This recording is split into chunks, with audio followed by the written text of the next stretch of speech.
Welcome to the Growth Through Grief podcast, where we interview individuals just like you who are dealing with their own journey from loss to growth, along with mental health experts, growth guides, all of this with the purpose of helping you heal better, improve mind, body, and spirit, and find your new purpose from the loss and tragedy that you have experienced. Hi, I'm Tom Pazzelli, your host. I'm a growth evangelist, as well as a fellow widower, having lost my beautiful bride of 19 years, Judy, some 5 years ago.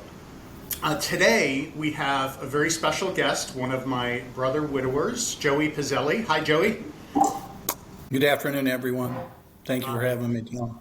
Yeah, Joey lost his wife, Yan, mother to two college-age beautiful daughters, as do I have, Sophie and Olivia. And that was just a short 8 months ago from when we're recording this, so the fall of 2021. And I believe that was after a 2-year battle with colon cancer, right? Yes, that's correct. Yeah. And Joey and Giang knew each other for a long time, well over 30 years. And as you can imagine, saying goodbye, helping his daughters deal with grief, and figuring out what's next has definitely been a struggle for Joey.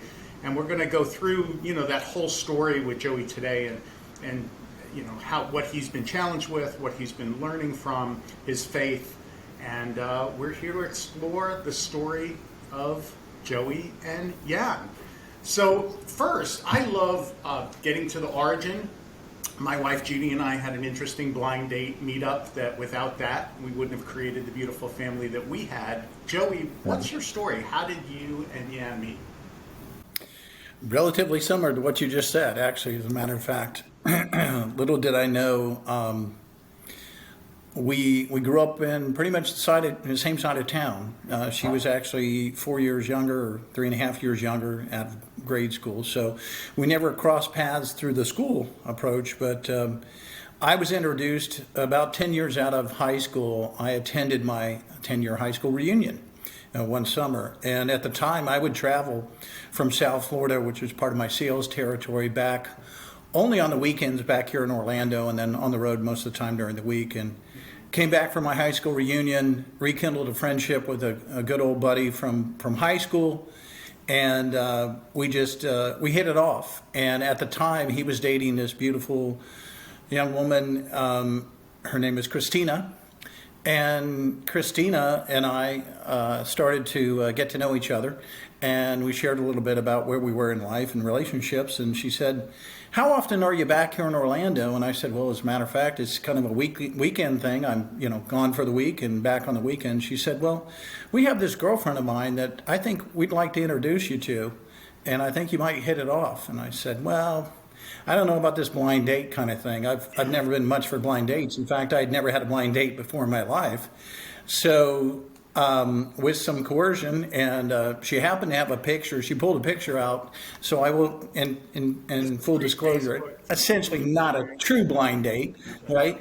But for only just a moment, she flashed a picture of my wife, and of course, she is absolutely beautiful. And I said, "Yes, for sure, I'll meet with her." So on we went, and she said, "Well, let's plan for the following weekend when you come back on next Saturday, a week from that time, that we would gather together and meet at my friend's house, and they would make the formal introduction, and we would go through the process of kind of doing this, if you will, blind double date." So I said, "Okay, I'm up for that." So fast forward, I go through the work week, and I get back in town the next Friday, which is a day prior to the time we're supposed to go out on Saturday. And I go out with some friends downtown. If you're from Orlando or you're a longtime Orlando resident, there's a famous bar area downtown in the Church Street Station, which the famous club there was called Phineas Fogg's. We're talking many years ago now, right? So I go to Phineas Fogg's. It's a Friday evening. I'm there with some friends, and we kind of casually looking around, and I go over and down on the dance floor, and I kind of look up, and I look across the bar, and you know how when you see somebody and you think you recognize them, but you can't remember where you've met them or how you've recognized them. And I'm thinking, it's racking my brain. I'm going on for probably a good hour or two. And finally, you can tell when you're gathering somebody's eye and vice versa. You're kind of taking notice of each other. So this kind of thing was going on for a period of time. And finally, as I'm looking over her way, it dawns on me. I'm like, this is the girl I'm supposed to go on a date with tomorrow night. No way. So I said, wait a minute. So I'm generally a shy guy, and I'm not the kind of guy to go and have smooth, lines to pick up the ladies, if you will. And so the only thing I could think of was to walk over to her and introduce myself. And I said, hi, you don't know me, but we're supposed to go on a date. And she said, oh yeah, right. I said, no, seriously, you know my friend Robert? And she said, yes. I said, well, he and Christina, his girlfriend, have arranged our date for tomorrow night. And she said, oh, so then it all kind of came together and started to make sense. Well, Joey, that was the girl. Oh, absolutely, because it would have been a big faux pas. So, right? So we began to, become acquainted. We spoke for a good period of time, got to know each other, and I could see that, she's obviously very attractive, but well beyond that, we had some things we found in common already, almost instantly. I said, this is really going to work out well. So, we kind of had to end the evening. I had to regroup with my friends and go on about the evening, and I said, let's do this. I said, when we meet tomorrow night, we have to act like we've never met before. We've got to act like, you've seen the proverbial disastrous blind date, first date kind of situation. So I said, let's really play this off like this is just a disaster. And so we agreed to do that. So I arrived at my friend's house the next evening prior to her arriving, and he's talking so much, positively about her. You're going to like her. She's sweet. She's genuine. Goes on about her and really builds her up, which he should, because she was superb, great person. And so I'm playing along, and the doorbell rings, and he walks us to the doorbell, and I go there formally to shake her hand and, hi, nice to meet you kind of thing. And so we go on about our evening, and we go from there. We go to dinner, and we're not really talking much. And then we go from there over to out to another club/restaurant, and we kind of separate away from our friends, and we're chatting a little bit, but not much. And I said, so we've really got to play them off now. We've got to put this in play and let them know or think as though this is the disaster that they've set up here. So I kind of walked away from her. I walked over to my buddy and I said, hey, can we go home now? And he's like, what? I said, this is not working. I said, this is a disaster. And he said, oh, no, I'm sorry. He's like, I thought you two would really hit it off. And I said, no, this is just not working. So we walk our ways out of the restaurant and club, and we get outside and we stop, and we're walking ahead of them. We stop, Yan and I, and we turn around and gotcha, surprise. And they're like, what's going on? I said, well, we met the night before. We hit it off. Thanks for arranging the supposed blind date, and we got it from here. So that was our, I've always said that was my first one and only blind date, and the last, that I've ever had. So not truly a blind date, but that was a long story of how we met and how God put us in each other's path. So yeah, blessed. That's so serendipitous that you guys ran into each other ahead of time and then played that out with your friends. I love that story. Right. Now, you went on to marry Yan. How long after that?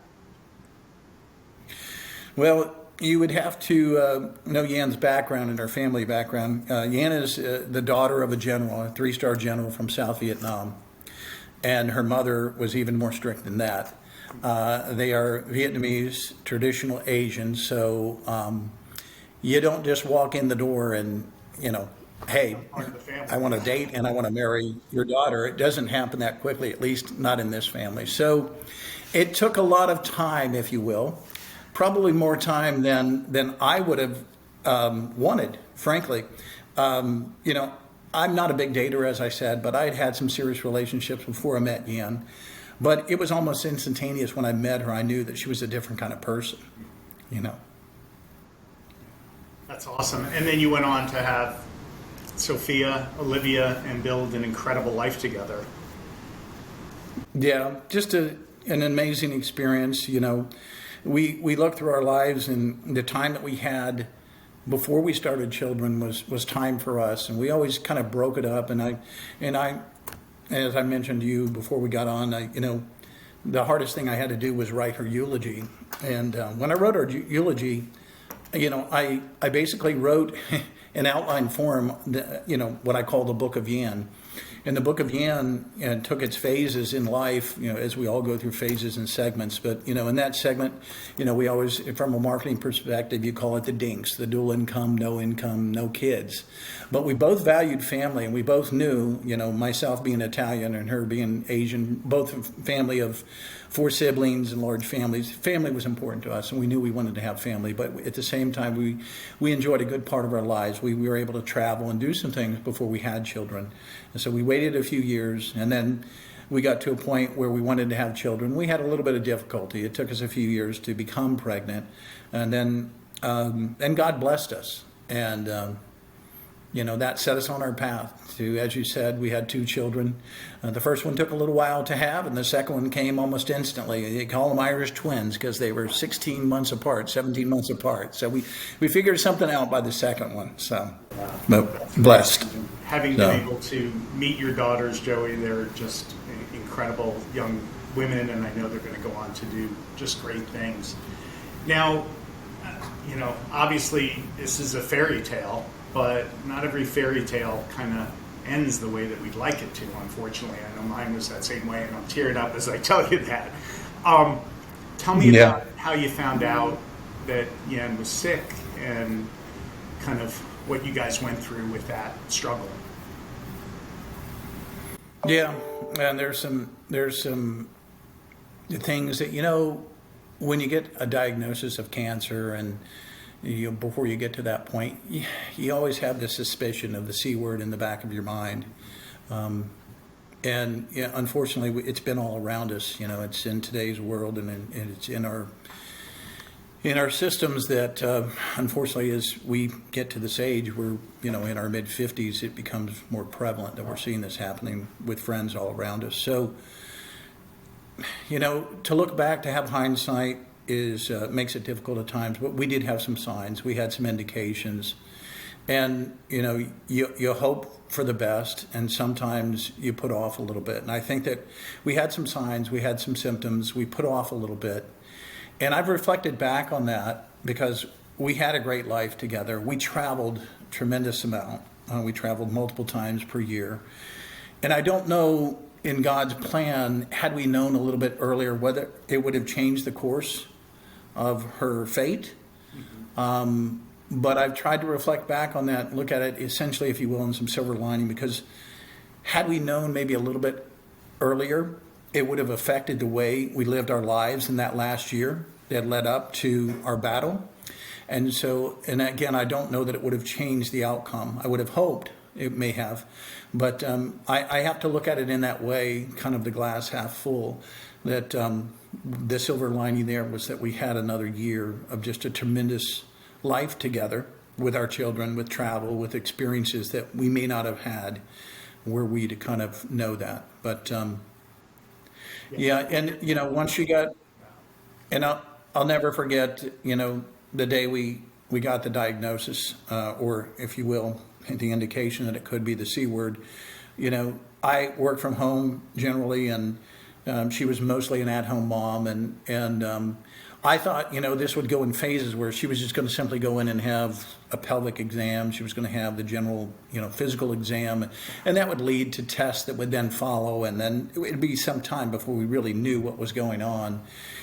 And so I'll never forget that I was working at home, and she left shortly before, and I saw my phone ring, and I saw her number come in, and my heart began to sink for some reason. I felt uneasy, and I said, "Hey, honey, how you doing? What's going on?" And just 2 words that I'll never forget, and her voice was not good. And the moment she said that, my heart sank again further, and I began to feel, obviously, there was something wrong.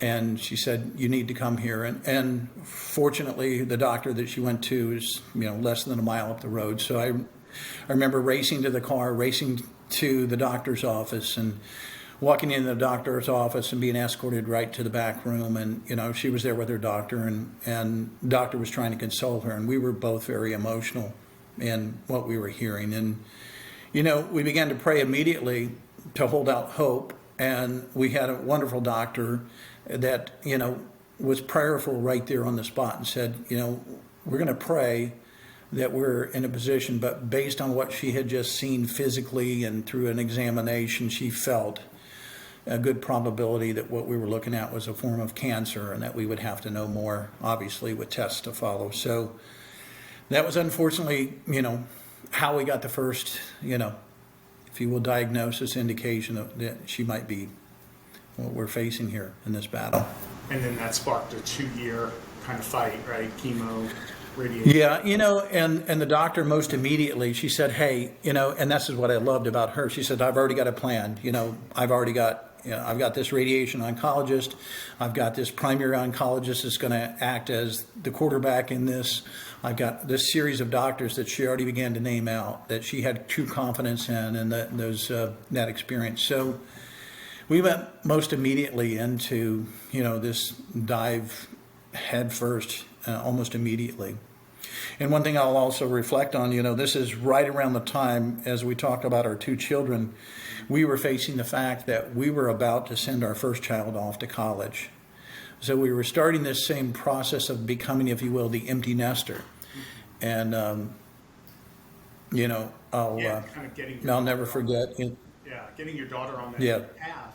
Meanwhile, you're in triage mode at home with this tragedy. Right. Yeah. Exactly. Absolutely. Yeah. So, fast forward a little bit. Tell us a little bit about when Yan passed, if you can. In her passing? Yeah. Were you there, Joey? Oh, absolutely. So, in this very room that I sit, just a few steps away was where she passed physically. As you mentioned, we had a 2-year battle, and when we got the diagnosis, we almost never got, what you hear in cancer, a remission, if you will. Mm-hmm. My wife, Yan, she always handled herself with class and dignity, and I always knew she had a threshold of pain and strength that was well beyond mine. And in that 2-year battle, not getting a reprieve, we traveled. We went to multiple hospitals. We were in a series of clinical trials. We were in a series of things, but we were always chasing, right? We were always chasing, and the pain became so severe that she was on heavy pain medications. And, through the good fortune, or however unfortunately you want to look at it, it was during a time that COVID was going on. And my job and my responsibility I have at work allows me to be virtual. So the fortune, if you will, that I have, the corporation I work for and my vice presidents I report to said, your family comes first, to take the time and devote to them, do what you need to do to be there for your family. And so given that at the same time our children were out of school from college and from high school because of COVID, we were all allowed to be closely around her as we were in those final months in her battle. So that we look at as a blessing. The pain that she was suffering from was unimaginable, is the only way I can explain it. And yet we have a large sphere of friends, and she was very much out in the public and very well known, where there was a series in the last 6 months where she was not seen, she was not out. And so people were curious, and I think a lot of people never understood the extent of what she was going through in the battle and where she was in the process, because she wasn't one to share a whole lot of that. She was a very private person. And as she was nearing those last few months and we knew that we were losing the battle, we never gave up hope. We never stopped praying. We never stopped focused on, the next thing, right? And it was my role as kind of her fighter in her corner to say, honey, if this doesn't work, if this didn't work, I'm here to pick you up. It's my role to be there for you, to be, the guardian, to be the explorer, to be the fighter and all you have to do is heal. Heal in your mind, in your body, and we're here as a family to love on you so that you can fight with all you've got. And so we were able to surround her and do that. But unfortunately, you know, the cancer began to take over, and the body just began to fail. But her spirit and her will never gave, and it never faltered. And as we entered that last few weeks and we battled between hospitals, I'll never forget, she finally, in the last hospital we were in, and it was one thing after another trying to mitigate the pain. We had her on pain pumps where she was inducing it, and then I had to induce the pain pumps just to keep her out of cycles of pain. She looked at me in the face in the hospital and just looked at me with this seriousness and said, "I'm done. I want to go home." And I knew at that point we were very close. So we got her home. We called in hospice. Further, to kind of mitigate some of the pain, we felt there was a local hospice hospital affiliated here that we thought to put her in there at least for a few days to try to regulate some of the pain while they could kind of work with that. There too, we saw that we could only do so much at that point. So one of my brothers, one of my faith friends, one of my faith leaders said, you know, we don't owe it to her friends, but we think that this is the time that we need to let them know where she is in her life, and that those that want to share with her, those that want to express their feelings with her, that they be able to share that. So we arranged a candlelight vigil just outside the window here. And we arranged it rather quickly, and a friend of mine really helped coordinate that. We put the word out, and surprisingly, it was that evening, and just a few hours later, we had a good amount of people standing outside of our window with candles lit. We arranged a Zoom meeting. We arranged so that she could see from her bed here in the living room, she could see everyone gathered out there, and she could hear and see the messages of love that they wanted to pass on to her. And it was her choice whether she wanted me to turn that camera on or not, and whether she wanted them to see, because exterior-wise, is and always was a very beautiful person, and there she is right there behind me. So you can see she's a beautiful woman. And so as cancer takes the beauty away, unfortunately, it strips the body of that. But what I saw was even more beautiful person from the inside in those last months of her fight. And that's when her true beauty came out to me. Her strength, her class, and her dignity, how she handled things was paramount. And so it was hard for her to stand at that point. And we knew that everybody was standing outside of that window just over there. And she wanted to see them, and her sight was failing. And so she asked me to pick her up, and I lifted her from the bed here. And we walked her over to the window, and she could look out, and she couldn't really make out the faces down below. But she could see the candlelight, and she asked me, "Who's there? Who's out there?" And I began to name.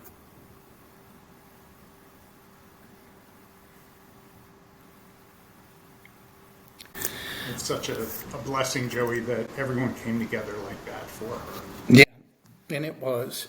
And it was that one last opportunity that people could see and share her and share their feelings for her. And I'm so glad it was a blessing. To be at home as well. Yes. So Yes. many of us. So her home. less than a few days after we had that, we saw her decline. So I began to call in family members. She had family from California area and from DC area. And we brought them in, and here too in the same room, we surrounded her with love. And it was the evening before everyone had arrived, and I knew she would be passing the next day. So I had a serious conversation with my daughters, and we knew, we could only say so much, but we knew the end was very close. So that morning, they had arranged for a hospice representative to come out, and she was a wonderful person. And I met her downstairs before we brought her upstairs to meet my wife. And I said, we know this is the day she's going to pass, and we know that we want to just have our space. We want to love on her, but we want your guidance to help us through this process as we go through this. And one by one, the family members began to arrive here, and we had, beautiful spiritual music playing. We had candles lit all around her. We had messages flowing in from friends and family. And we began to share that with her and pray over her. And as we tried to relieve her of the pain, we began to increase the pain medication. So we knew she began to drift off and we began to lose her consciousness. But she was always there. She always held to our hands and up until the very last moments. And so I etched in my mind those last hours and minutes, and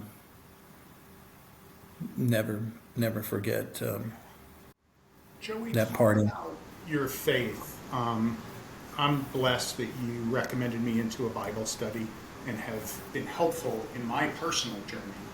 I unfortunately did not have my faith restored kind of through the process, and I know that has been an important foundation of how you got through it, the sickness and Yan's passing, as well as the progress that you've made so far in certainly remembering and treasuring what you had, but also starting to realize that there could be a new purpose for you. Talk about that faith and how important it was, and who's kind of helped you in that journey. Yeah, and thank you. It's my wife and like I said, both of us having lived here in Orlando and grown up, we have a great network of friends, and is actually a friend of hers who was a friend of hers before he became a friend of mine. We knew from just being out casually, and I've known him for, I guess, 12 plus years. We moved away for a period of time, lived in Tallahassee, raising our children up there, and then came back. And shortly after that, my wife was social. She was out, and but she happened to know him from well before the days that I met her, from 30 plus years ago. As we came back to Orlando and came back into the scene, we would meet out casually. And you're in an outside scene where typically you're in restaurants and, I'll say it, you're in bars and people are just at a surface level social. But this gentleman and I began to talk deeper about our faith, where we were in life and what was important. And I was always a person of faith and always a believer in Christ, but I will admit that I'd fallen far away from the church and farther away from my faith than I felt I needed to be. And when we got the diagnosis, shortly after we got the diagnosis, he and I confided in each other, and he began to pray for us, and he brought this to a men's group. And so here was a group of men that were praying for us as a family, praying for her as she went through her fight, that didn't know us from anyone. And he would share with me for a period of time that, hey, we prayed again for your family today, and this person or that person said this. And I said, I need to move closer to this group, and I need to understand what they're about, because this is something I'm missing in my life right now. This is something that I feel I need to move closer to. And again, as I said, I was a believer and I had faith, but I knew that the battle we were in and what we were facing could cause me to question my faith and cause Yan to question her faith. And I knew that, when you're faced with this type of battle, you can either do one of two things. You can turn and run away from God, and you can run away from faith, or you can turn head first and you can drop to your knees and you can pray and say, I don't know how I'm going to get through this, but all I know is through your guidance and prayer, you're going to find a way to get me through and get us through as a family. And so I turned inward and I turned towards my faith and I turned towards God. And this group brought me back closer to that. And it was a period of time that I joined this group and these loving men who began to pray over us as a family. We began to share in life what we all face as men. And so I found this good for me in many ways, not just in this battle in life that we were facing. And so I drew closer and closer to these men and to this group. And it reached a point where they saw in me light evolving and my faith growing, but I felt I still needed something more. So there was an opportunity, if you will, at the church that many of these men attended. It was a non-denominational church, and I was raised Catholic. So I'm baptized. I went through my full Catholicism and faith, yet here were men that were non-denominational. We were all believers in Christ. We're all led, to God. And I said, they invited me to attend a weekend gathering of men. And in this event, I poured out a lot of the things that I was facing, you know. Sorry, puppy in the background. That's my third daughter down there guarding the park. So, as I had joined in this group, they invited me in to attend this weekend session. It was really a session where I laid bare my soul, if you will. And I laid bare some things that I was dealing with in grief already. You know, what you don't know, or what you wouldn't think of, before you've lost your loved one, you're facing a battle like this, you're in grief already. And I began to learn that this process of grief and dealing through it while she was with us, there was another part of the process of healing that I was still suffering from. You know, 9 months before I lost Yan, my father passed away. And my father was a wonderful man, and he was 90 years of age, and he'd led a full life. And I spoke and I gave his eulogy.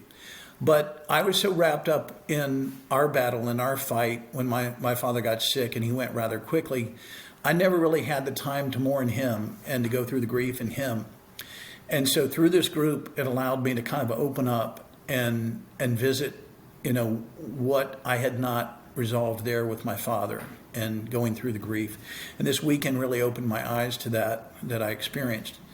And it culminated with, you know, as a Catholic, you know, you got the music playing, and it's a little bit more, if you will, a little bit more excitable and entertaining than a traditional mass would be.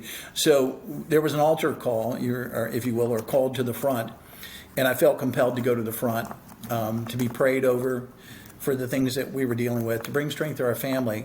And literally, men came to me and laid hands on me as we stood in a circle and prayed. And I'll never forget that experience. That I closed my eyes and I lifted my arms and I began to seek out and pray heavily to God to give guidance to me as a father, as a husband, to give me strength to help her through this process. And I felt love and I felt strength from above that come into me that I had never felt before. And it was a point then that I knew that I wanted to recommit. You know, although I had been baptized and I went through the process, I felt there was this form that I needed to recommit and witness before my family, before my wife, before my friends, that I was recommitting my life and to become a better husband, to become a better father, to become a better friend. And so at that point, when I felt this enter into my heart and soul, you know, shortly thereafter, I scheduled, a formal ceremony at the church to do just that. And I've got the videos, and I never forget that Yan, being very weak at this point, we got her there, and we sat her down, and she was there able to witness.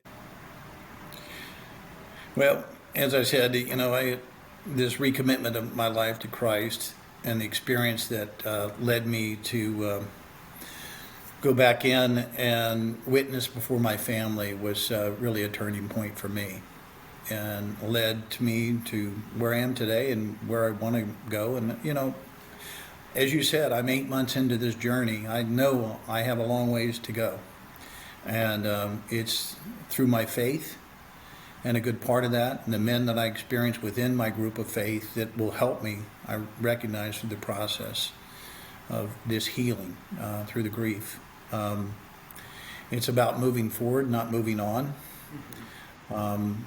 At the same time, you know, there are other things that I have in my life that are helping me in the grief and in the healing process that have been instrumental that I've found through this. And, you know, one of which was, as I mentioned, the company I work for and the great people I work for have always been considerate and understanding, allowed me the time through the process. And at the toughest of time, about a month after Yan had passed, and my daughters were living at home with us still, had not returned back to school, I remember walking up the stairs, going to bed one evening, and I passed by my daughter's bedroom, my oldest daughter's bedroom, and I could hear her in there sobbing and crying. And so I opened the door and I said, "Honey, what is it? How can I help? You know, what are you going through?" And she was experiencing for the first time something I'd never seen and didn't know how to handle at the time. She was actually having an anxiety attack, and she was kind of almost in a frozen state, yet very emotional. And she said, I heard your footsteps coming up the stairs. And she said, it made me think of Mom, because in those last months, when she could make it up those stairs, she would always stop in when I was back home, that we were able to spend time together, and she would lay down with me and we would just hold each other and we would talk and we would share. And that experience, she knew that she would not have that again. And it all came over her in a rush of emotions and feelings, and she didn't know, and we didn't know, and I didn't know at the time how any of us were going to get through this.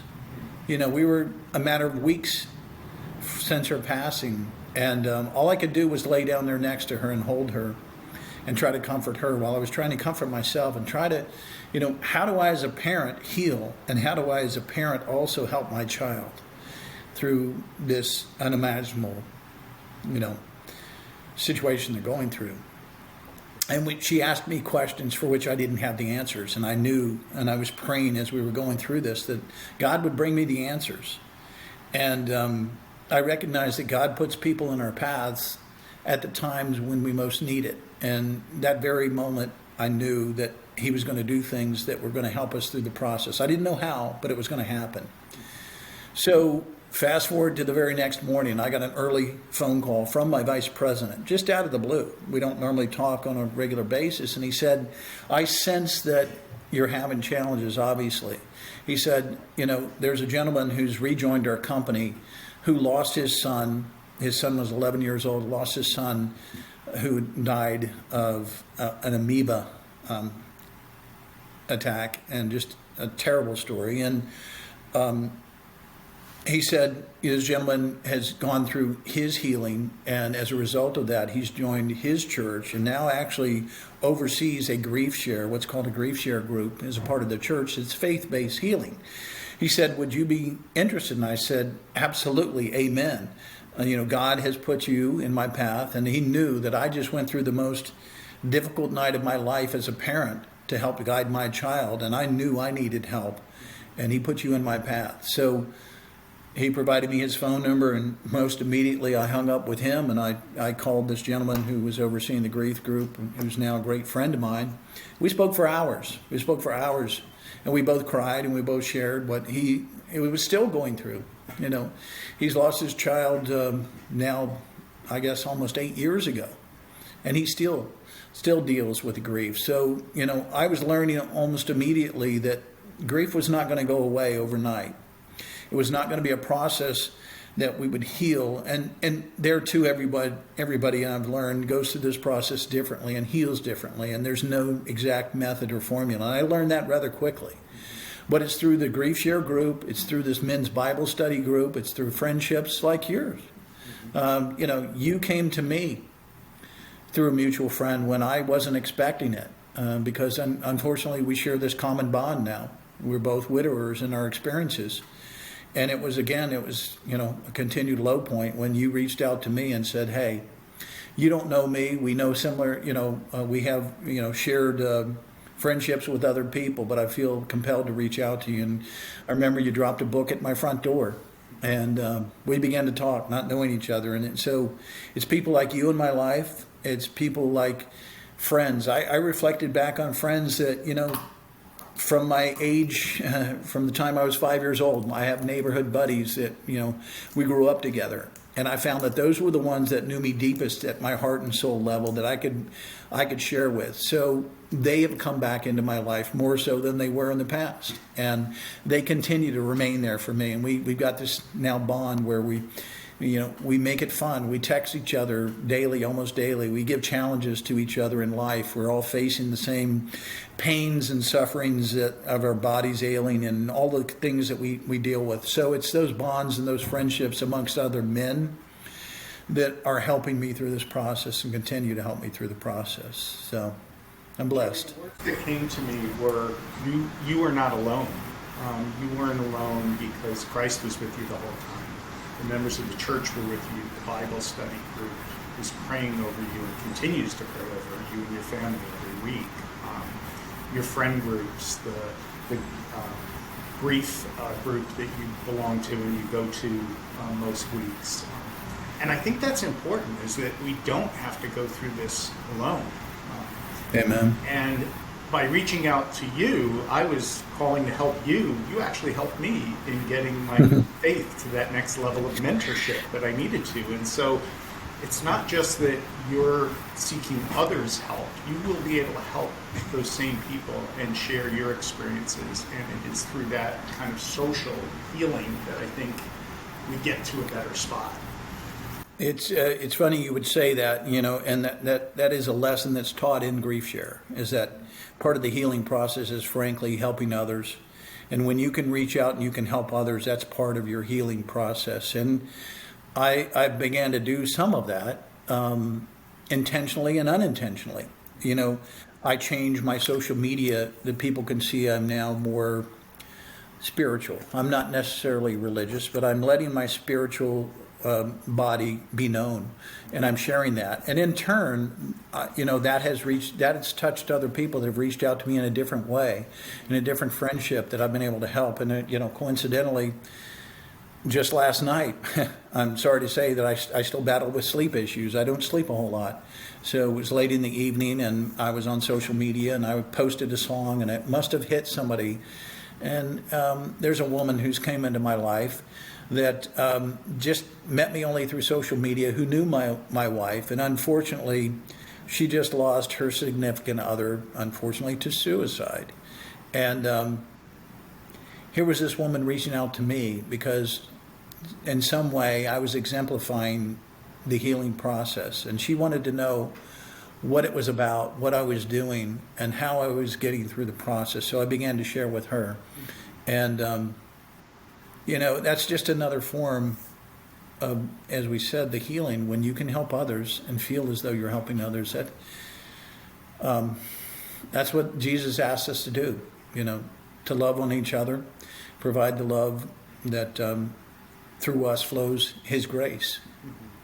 Now, there's a couple of other things I know that you're doing that are helpful as well. I think spirit is definitely that solid foundation that you're building everything on. Body.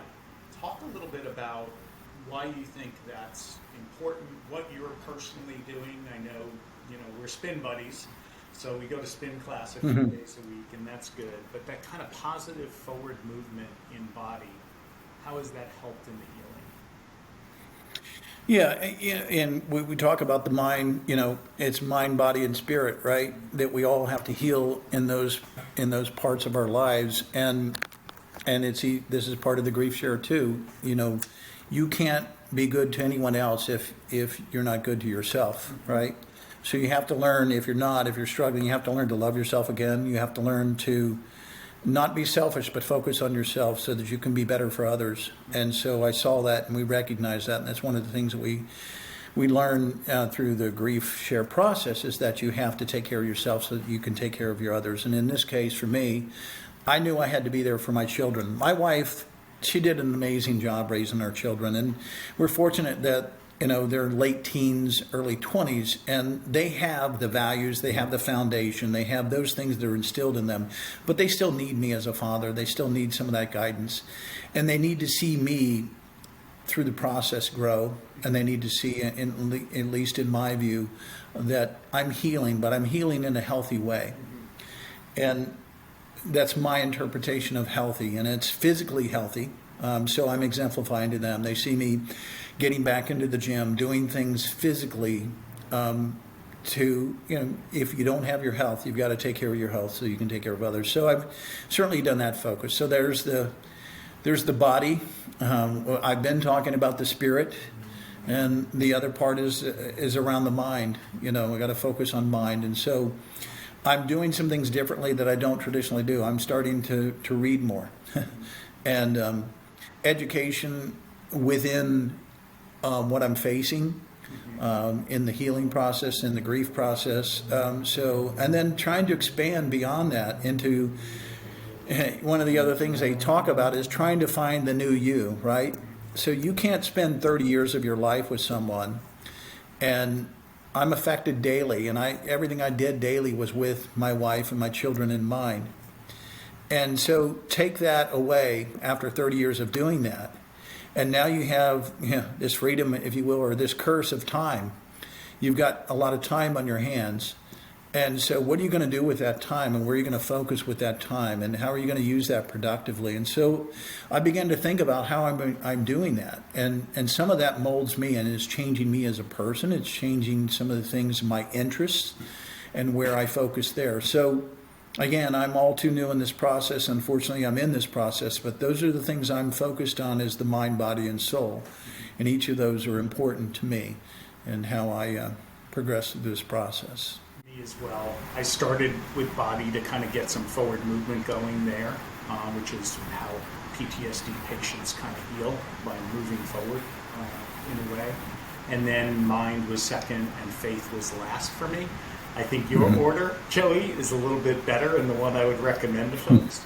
I know that you mentioned trouble sleeping, and just with Giang passing away in the home, I know I faced some issues with my home here.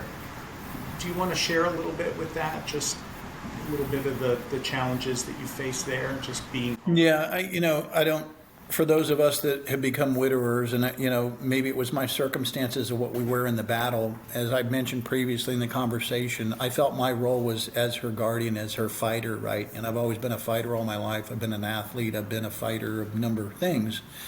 I'm a lover, but I'm also a fighter. And, that's that instinct for us as men that we have to protect and we have to fight. And so, as I mentioned, it was her role just to heal and to fight for those things. It was my role to be out there, to be looking for the next thing, right? And that's, unfortunately, when you're in cancer, it's, in my view, it's sometimes more of an art than it is a science today. And there's this whole path of conventional medicine, but there's this path of alternative medicines, and everybody has an opinion and everybody has an experience, and what works for one may not work for the other. So I took that on as my role to investigate those things, to research those things. And as I mentioned before, when something didn't work, when we didn't get the results we needed, I said, that's okay. Forgive me.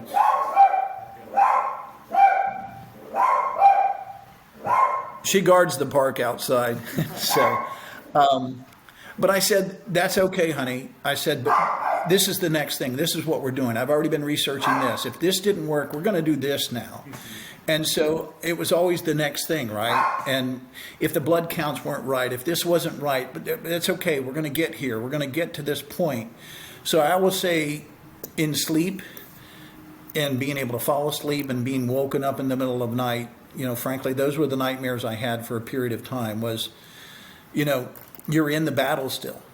You're sleeping, but yet you're in the battle, and you're experiencing this fight in the battle, and you're awakened to the fact that, the battle's over.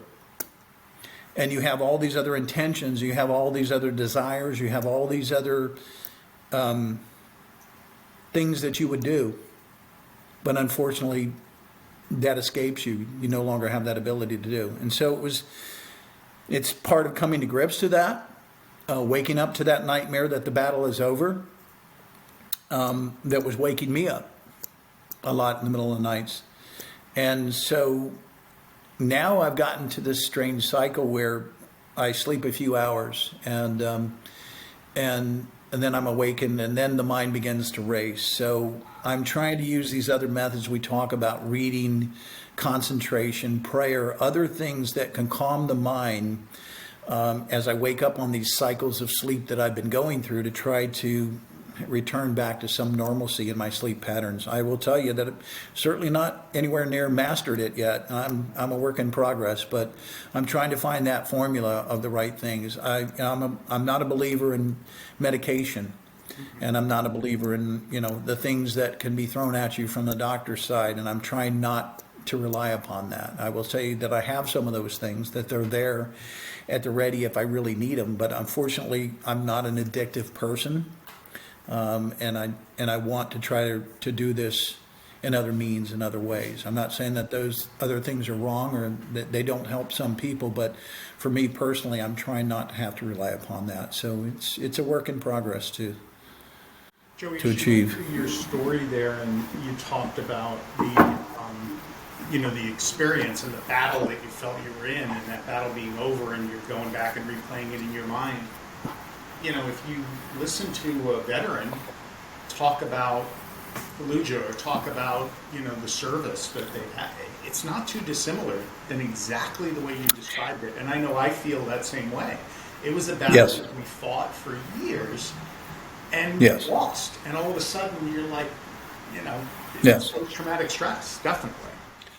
It's exactly what it is, and it is a form of the PTSD. I've never clinically, and I will say at this point, I haven't really clinically sought yet, and that is one of the things I may look to do to balance out some of the things that I think are part of my healing process. But I've been around others that have been through this process, those that have helped me through the grief share, and they said, you are going through PTSD. As you said, it's a form of the battle that you have to and go through. And I still face that daily. When we talk about the physical, one of the things that I've reincorporated in my life is yoga. And yoga does a number of different things, but it's to help the spirit intentionally, and it helps the body.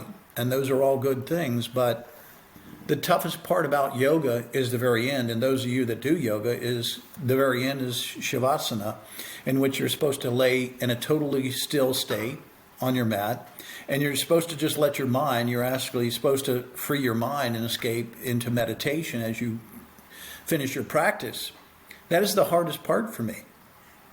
That is the hardest part that I still face right now, is being able to free my mind and to turn off the noise and turn off those concerns. And in the toughest of times, when I first started getting back into yoga, I will say that my mind went to, frankly, ugly parts of her passing, ugly parts of her last days that were disturbing to me, and that's a form of this PTSD that we talk about.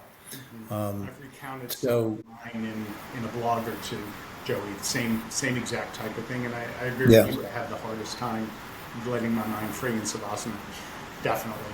But yoga is definitely an important aspect to put into your program because of that meditative and breathing aspect to it, both of which the breathing will help calm your anxiety, calm your amygdala. It gives you a tool that you can rely on to do that. And then the Right. meditation of the practice is important as well, besides the mobility benefits and everything else as we get to our age. And I know you weightlift, which I do too, and then also spin or run for some forward, kind of motion. Even though we're on stationary bike, it seems like we're moving pretty quick. Yeah, and I will say that your mind is powerful, and your mind can lead you in certain ways, and it can take you, frankly, it can take you down a hole. It can take you down a rabbit hole in some cases, and that's what we learn in grief share also, is to be able to see that coming on in waves. When you see it coming, and however you need to move your mind, and however you need to move your thoughts, so that you can experience and know that this is not the end, certainly for you, that there's a purpose and there's a reason for you, and God's got you here for that, and that He will see you through this. He'll see you through the darkness of the valleys here. And I'll reflect on one of my first trips only a few weeks back. We come out of COVID, and I've just started to begin to travel again for my business. And I left my home, and my children went back to school. And it was the first time that I was reflecting on my week and where I was going and what I was doing. And I'm on the interstate, and I'm traveling at a good rate of speed. And a song came on that triggered a thought. And that triggered a thought and a feeling. And then I started thinking about my day and the week ahead and what was back at home. And there was a sense that I realized that physically, those people that were important to me were no longer there.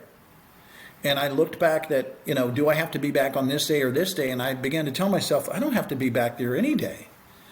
And that's a change for me, because I always had a home with a wife or the children to go back to. And so that moment began to overtake me as I'm traveling at a high rate of speed down the interstate. And so I had to clear my mind. I had to do the things you said. I had to start to breathe and control my breathing.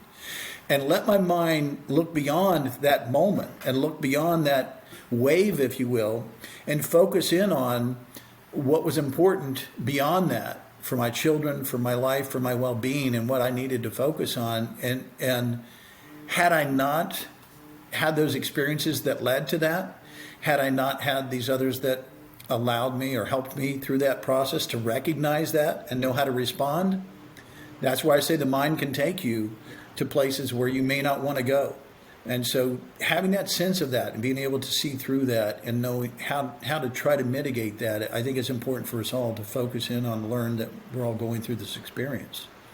And Joey, I wrote an article called Amygdala Hijack, and there's 4 T's that I use, which is transition, to get out of that emotional trigger, to get back to your kind of, get the emotions quelled, think, thank, and then transcend. So definitely check out that blog article. Joey, what's the one piece of advice you'd give to someone who is kind of in a similar time frame as you, someone who within the past year has lost their spouse? Well, it's advice that I'm going to give that I haven't fully experienced, is that, it says that know that grief and healing is not a linear process. You can look at books and textbooks that say, if they're telling you that it's, this step, then this step, then this step, you're not reading the right book. And I've already experienced that. So, and as I mentioned, no two people go through the same process. So it's okay to take steps backwards. It's okay to have bad days. One of my faith leaders in my men's Bible group, it says, don't let bad moments make bad days. And so recognize it for a bad moment, but don't let it take your day away. And recognize that it is a process. And for others, it's a longer process than others. And it's not wrong. There's no wrong about that. But so long as you can provide or try to surround yourself with people that bring you strength, that lift you up, that are there. You don't have to have a lot of friends, but it's important to have those 1 or 2 close friends that you can confide in and feel. And I'm fortunate and blessed that I have many of those around me. So, if that's a formula, that's what works for me. Yeah, Joey, thank you so much for that, because I think a lot of times we think that there's, this process, linear process that you have to go through, and there's a timeline for it.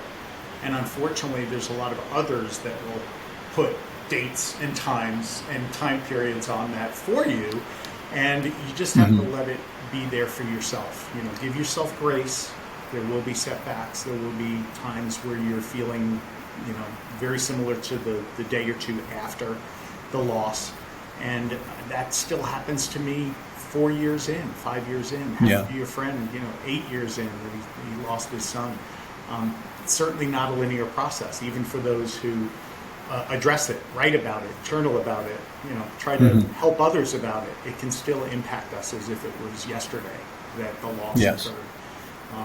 And I love how you said triggered by song, because song is, I swear, if there was a love language edition that we should make, music is one of them for me that I would like to add to the love languages of touch and gifts and everything else. Music can do that for me. The wrong song, or the right song comes on. Our wedding song came over the other day, Just the Way You Are, and it was just a fountain, an absolute fountain, Joey. I'll reflect one of the new things, if you will, or revisit it. I always enjoyed an opera song here or there, but in honor of my upcoming trip to Italy and my homage back to my homeland, I said, I need to kind of engross myself in some opera. And so I happened on my Pandora station, I found a romantic opera, if you will. And I had a long drive over the weekend. I was traveling from one coast to the other, east to west, to go from one family, Yan's family, to meet with my sisters and my family on the other side. And I have that great grace and benefit that I have that opportunity to do that.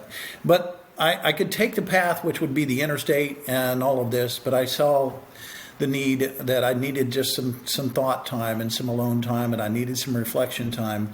So I turned on my opera music, and I took the path less traveled, and I took the country road. And what an experience that was, through the music, through the visual of what I was going through, and it allowed me time to reflect. And I will tell you, it was an emotional time, and probably driven by the music too, because I'll say at one point I was probably halfway across the state, and there was a song that Yen always loved by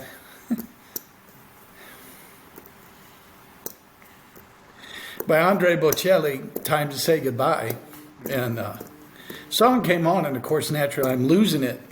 But I'm in the midst of singing, belting this out in the car, and midway through the song, it just stops. And I said, "What? What happened?" And right in the middle of the song, the very next song that came up was by Debussy, "Clair de Lune," which was Yan's probably second most favorite opera song. And nothing planned. I don't know how the soundtrack came together as it did, but I turned what was an emotional moment into a moment of laughter, and I just stopped, and I sensed her presence all around me. I said, "Yan, thank you for doing that. Thank you for pulling me out of these tears and out of this crying." And I had to laugh and say, "You did that. You did that to me. You stopped me right in the middle of that song to grab me in my tracks and said, God is great. You're still around me. You're still with me, and I love you for that." So, Joey, on that note, thank you so much for this interview and sharing as much as you did, the great stories with Yan, your family, and blessings to you, brother. Blessings to you and to you all. Thank you all thank you all for listening to our Growth Through Grief podcast. If you like what you heard, definitely press like. Be sure you subscribe so you can stay up to date with the latest episodes. And until next time, my growth warriors, keep growing. Thank you. Thank you.